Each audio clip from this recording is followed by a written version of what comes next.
Okay. ఇప్పుడు ఒక book రాయడానికి ఇవన్నీ మీరు ఇప్పుడు ఫర్ ఎగ్జాంపుల్ 'చిక్లెట్' అనే బుక్ రాయడానికి వీటన్నిటికి మీరు సోర్సెస్ ఆ రిసర్చ్‌లు ఎక్కడ చేయాల్సొచ్చింది. దొరికినా చదవడమే.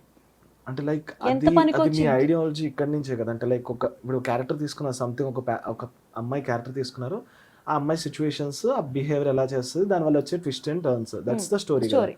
బట్ ఈ రిసర్చెస్ అనేవి ఎలా హెల్ప్ అయ్యాయి? మీరు దానిలో ఏం నేర్చుకున్నారంటే ఏం చెప్తారంటే లైక్ అంటే ఏమైనా పర్టిక్యులర్ స్టోరీకి పర్టిక్యులర్ రీసెర్చ్ హెల్ప్ చేసిద్ది హ్మ్. అనైతే నేను అనుకోను. ఎందుకంటే అది ఒకవేళ చెయ్యాలి అనుకోని చదవడం వేరు. హ్మ్. హ్మ్. నా ఫ్రెండ్ ఒక రేడియో గురించి ఒక కథ రాశాడు. సో వాడు చాలా పాత న్యూస్ పేపర్స్, గూగుల్‌లో జరిగే విషయాలేంటి, అసలు హ్మ్. నిజంగానే రేడియో స్టేషన్‌లో ఏం జరిగిద్ది, ఇవంతా వాడు రీసెర్చ్ 2 నెలలు రీసెర్చ్ చేశాడు. హ్మ్. వాడికి అదొకది అవసరం. హ్మ్. హ్మ్. హ్మ్. అలా అవసరమై చదువుకోవడం వేరు. నేను కాలేజ్‌లో ఉన్నప్పుడు నార్మల్‌గా నా ఫ్రెండ్స్ ఎవరైనా సబ్మిట్ చేస్తుంటే, నేను ఒక పేపర్ సబ్మిట్ చేస్తే, మామూలుగా బేసిక్‌గా చదువుకుంటాం గదా! అది గుర్తుంటది గదా! ఆబ్వియస్‌లీ. మొత్తం లైన్ మర్చిపోయినా గూడా అసలు ఎసెన్స్ ఎందుకు చదివామని డెఫినెట్‌లీ నాకు ఆ ప్రొటాగనిస్ట్ క్యారెక్టర్ రాయడానికి నేను చదువుకున్న పుస్తకాలు చాలా హెల్ప్ చేశాయి.